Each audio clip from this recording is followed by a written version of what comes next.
So we're looking at day 7, day 8. I should have been keeping a journal, but didn't do that. So I think what I'm gonna do now, first thing, is start a fire. Fire helps a lot with the pests, insects, and flies and stuff. Helps me work because day is rather hot. It's one of the hottest days of the year, and I don't want to be wearing a hoodie while I'm doing this hard labor. So I'm thinking a fire's a good place to start. Then maybe I got a treat for my boy, huh? You want a treat, Whiskey Boy? Good boy. Oh yeah.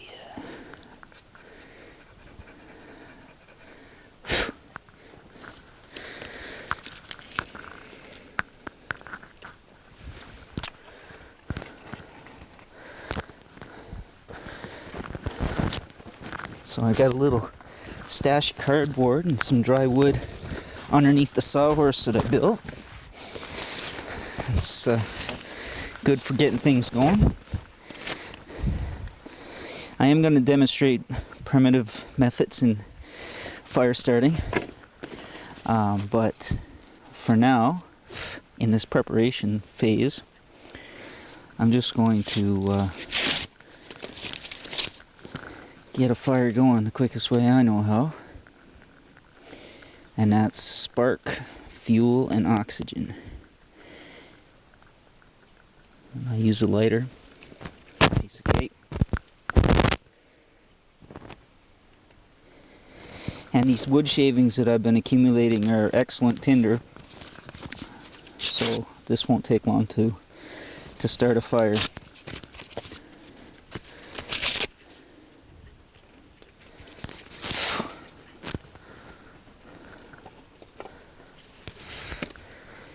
And the cool thing about having a fire pit is this old stuff that never quite burned the last time around.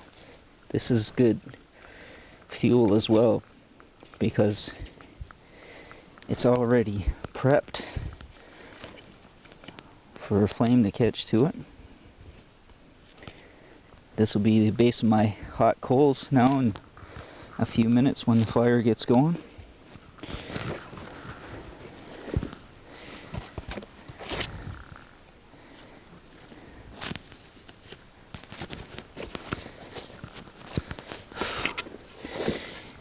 And when I get wood that's a little long, I put the center of that wood at the heart of the fire, because that'll burn across the wood first, and then I can then I'll have two individual pieces that I can put where I need to.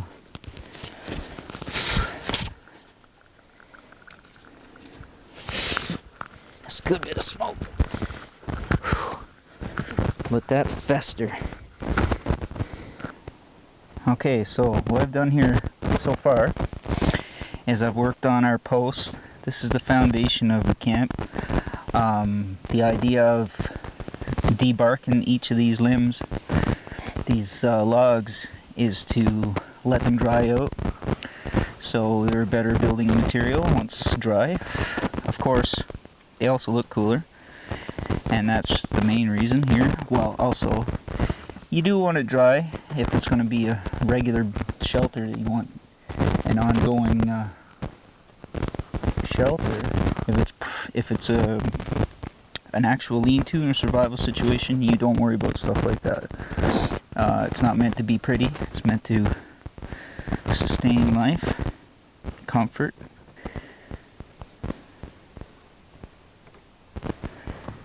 Now that's comfort.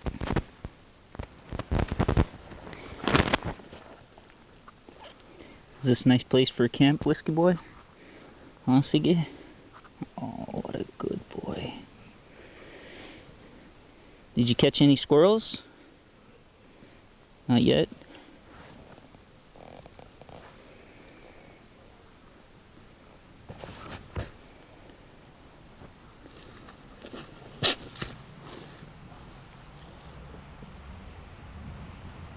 So the main reason why I cut down so many trees out here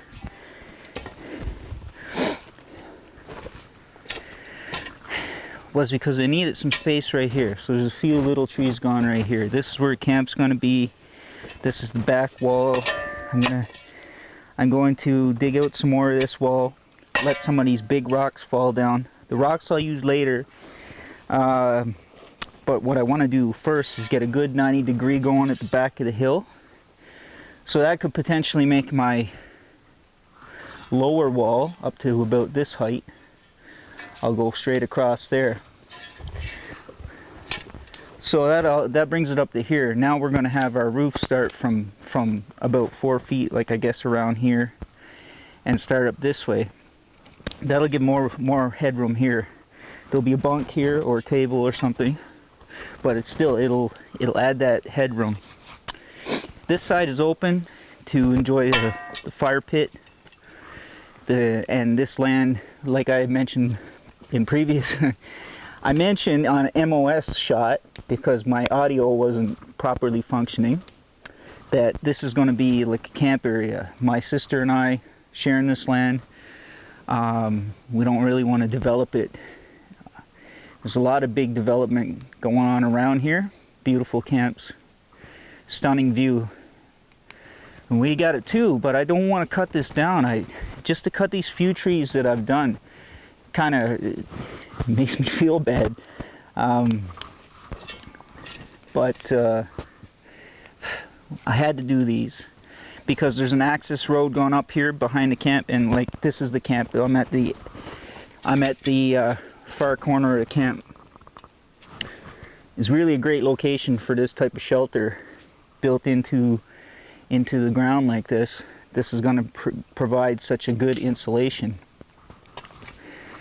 And having a camp right here situated, looking straight down at our access road, and an access road going up to the transmission line where the garden's going to be.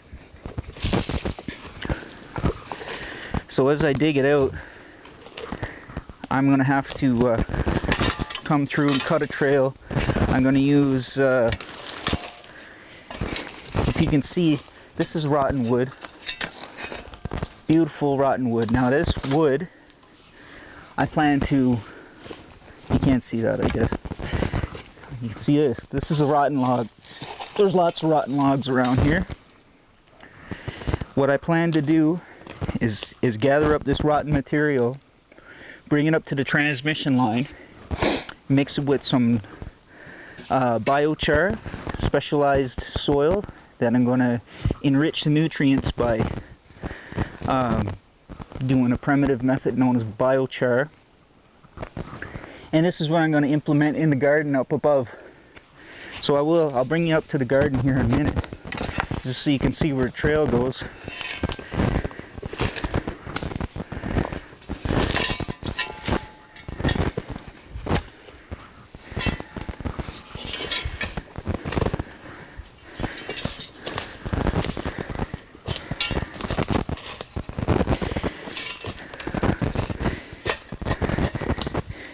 Plan to build up this wall here.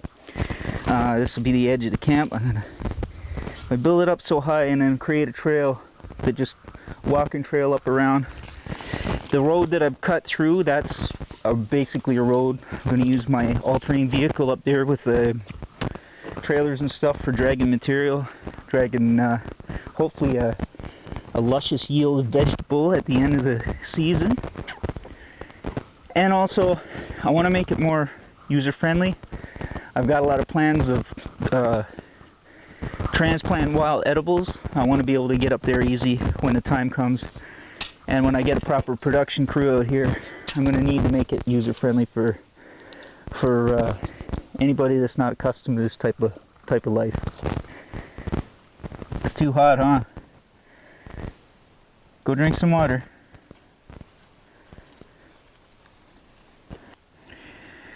Over here is the camp with the fire pit.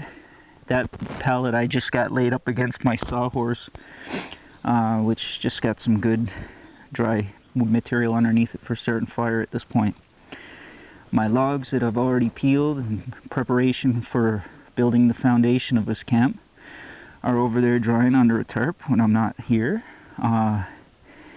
And this is where the camp will be. Now up above it here, as I've described, is a road, or it's not a road yet, but I want to make it a road so we can access the transmission line, which is where I'm going to build a garden.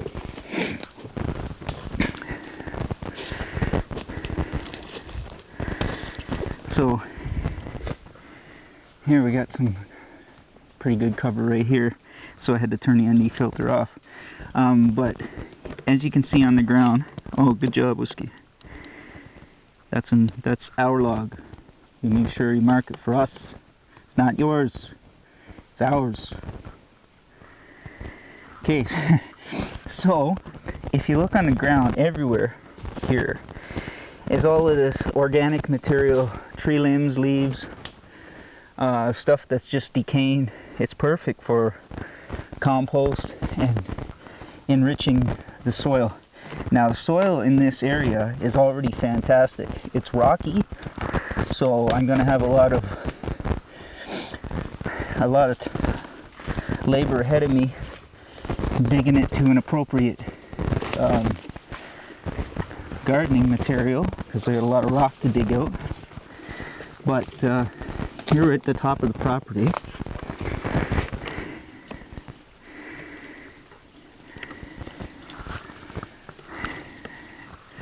And it's quite bright today, so we're going to try with the ND filter.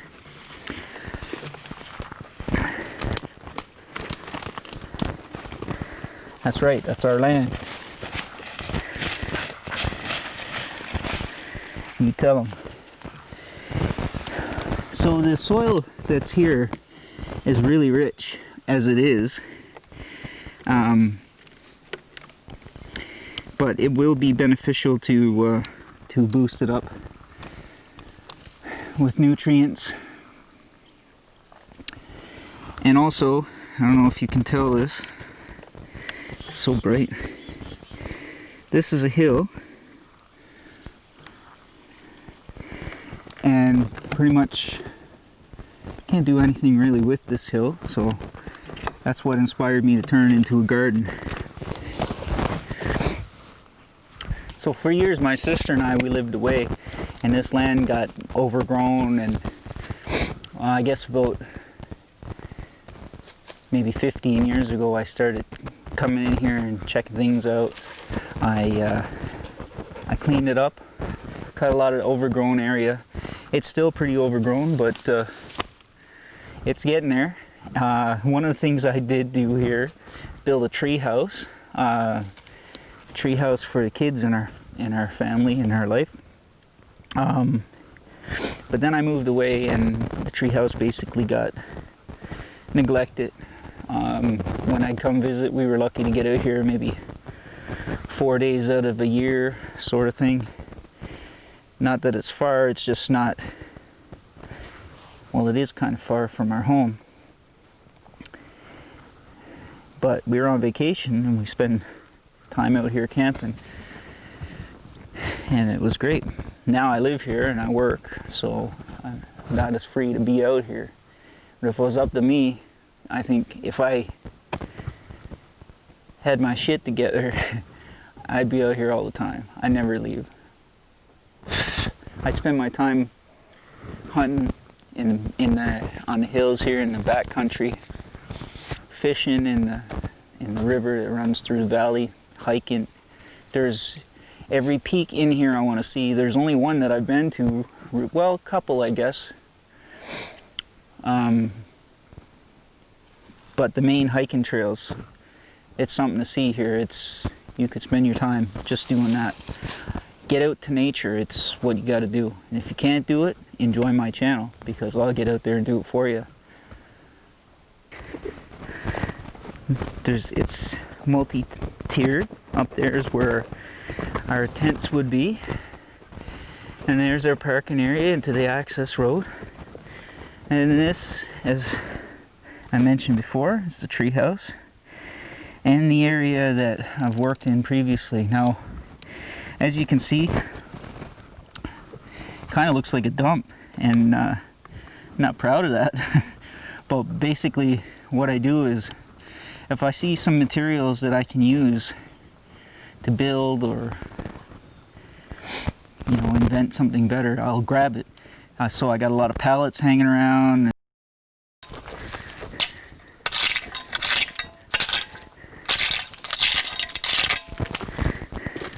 I'm gonna take off some of the limbs on this log. This log is not much good for any sort of building here. So it's good hard wood though, and if you have a wood furnace at your home, this is the sort of wood you want to put in at bedtime. Hardwood.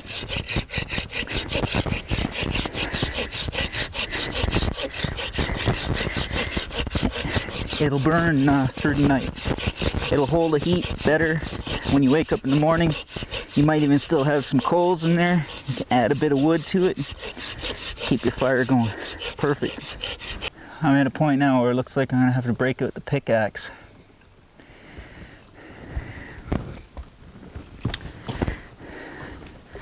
I could chip away with the hoe, which perhaps I think is the best thing for now. There's some big rocks here. If I can't dig around them, I'm going to have to use a pickaxe to bust them up and get them out of there.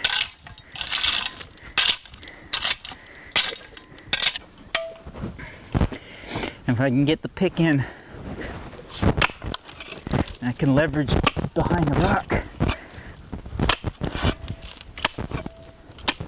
There we go.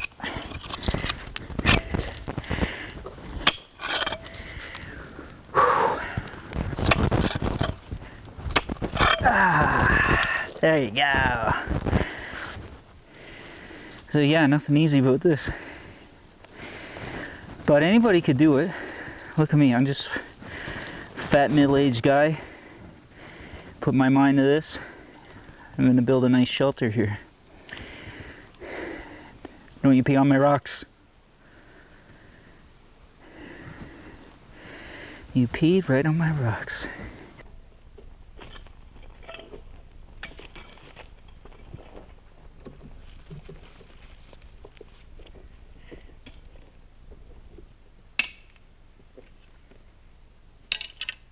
Good boy, whiskey.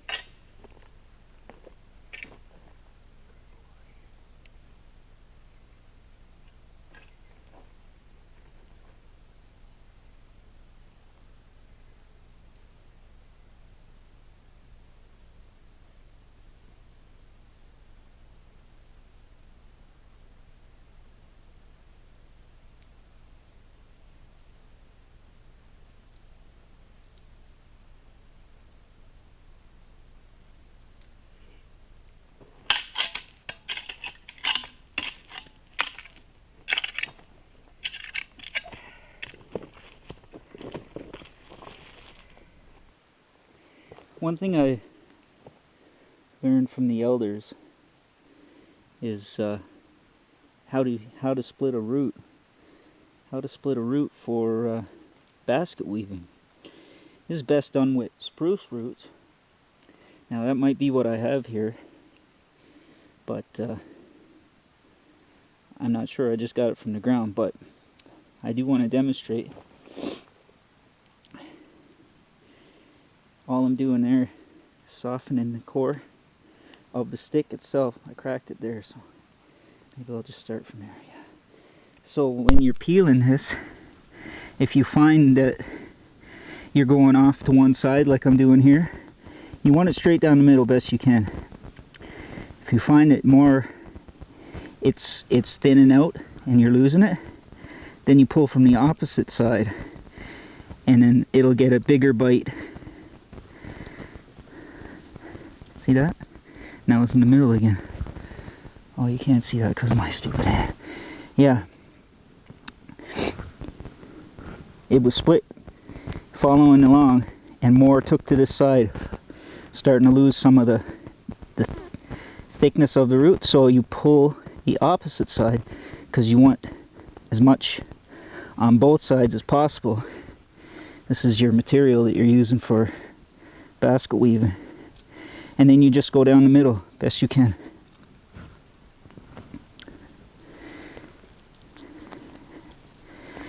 at a later episode. Actually, so back to my thing about pitching this to TV. There's a video on demand service, I'm not going to mention. They've offered money for productions of local content. So I pitched a show about enjoying the natural environment, working with natural materials from my area. There's no doubt this is local to Western Newfoundland, but it's even more so. It's local to a lot of people. Boreal forest is where you can find routes like this. It's where you would implement your safety measures the same as I'm doing, demonstrating for you. You know, you use an axe, that's key. Having a hatchet in the boreal forest is very important because it works in so many ways to your advantage. See that? I'm losing some of the side. So now I'm going to pull back towards the opposite way. And now see, that was extreme. I pulled too hard and now I'm losing on this side. So try and make a happy medium. And separate that root pretty much right down the middle. Now where you had one tool for weaving, one length of material, now you got two.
And what you seen in the previous episode is my first attempts at it.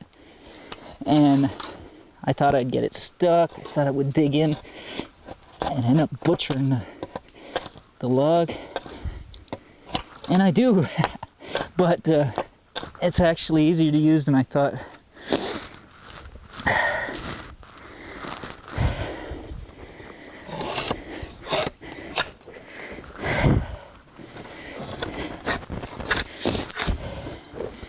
And I left some where I was cutting with the chainsaw. I left it long, the stumps, so I could place this log in the stumps and have it somewhat stabilized by the sitting in the archway of, or the valley between the two stumps. Works pretty good. Not bad for the edges, the ends of the log. But I found this method that I'm doing now good for getting the center of the log.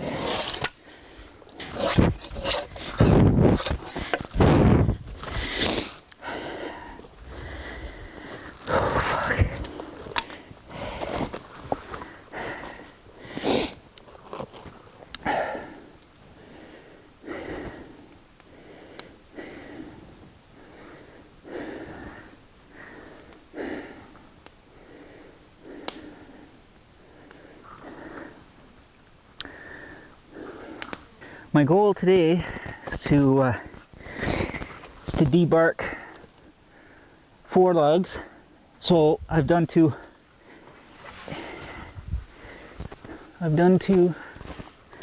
I've completed 2. put them with the pile here. And now my battery's running low, so I'm not going to get any footage of the other two, but I'm going to do 4 logs at least. Gonna do 4 logs at least, clean up my mess a little, make sure my fire's out, and then that'll be another day out here at the land. Whew. It's a hot one. Thanks for tuning in. Peace.